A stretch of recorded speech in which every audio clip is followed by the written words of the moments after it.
আমি খুব ঝটফট করে ইলিশ মাছের একটা রেসিপি বানাই যেটা খেতে অসাধারণ হয়। তোমাদের সাথে আজকে সেই রেসিপিটাই শেয়ার করতে চলে আসলাম। প্রথমে 1 চামচ করে সাদা সরিষা, কালো সরিষা, জিরা, কাঁচামরিচ, 2-3টা শুকনো মরিচ, সাথে একটুখানি পেঁয়াজ দিয়ে দিলাম। এখানে 3টা মিডিয়াম সাইজের পেঁয়াজ ছিল। সাথে একটুখানি জল দিয়ে সুন্দর করে পেস্ট বানিয়ে নেব। এই তো মশলাটা কিন্তু রেডি হয়ে গেল। এইবার এই মশলাটাই নিয়ে নেব কড়াইয়ের মধ্যে, আর এর মধ্যে দিয়ে দেব হলুদের গুঁড়া, স্বাদ মতো লবণ, আর দিয়ে দেব খানিকটা সরিষার তেল। এবার মশলাটাকে হাত দিয়ে একটু ভালো করে মিশিয়ে নেব।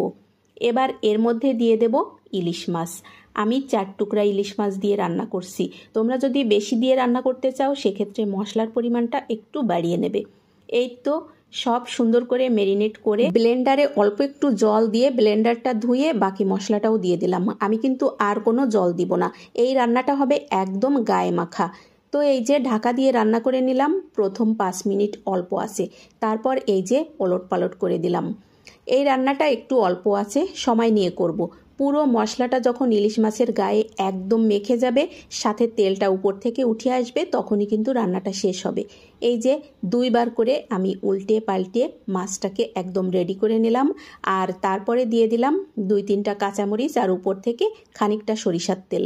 আবার ঢাকা দিয়ে 2-3 মিনিটের মতো অল্প আছে ভাপিয়ে নিলাম। ব্যাস, দারুণ স্বাদের ইলিশ মাছ কিন্তু রেডি হয়ে গেল। ইলিশ মাছ রান্না করতে এমনিতেও খুব বেশি সময় লাগে না। আর এই রান্নাটা যেদিন বাড়িতে করা হয়, বাড়ির লোকজন শুধু এইটা দিয়েই দুপুরবেলার পুরো ভাত খেয়ে নেয়। আমার কাছেও কিন্তু খুব ভালো লাগে এরকম গায়ে মাখা ইলিশের এই রেসিপিটা। তোমাদের কাছে কেমন লাগলো আমার এই ঝটপট রান্না করা ইলিশ মাছের রেসিপিটা? কমেন্টে জানাতে ভুলো না কিন্তু। আর অবশ্যই একবার হলেও এইভাবে বানিয়ে খেয়ে দেখো, খুব ভালো লাগবে।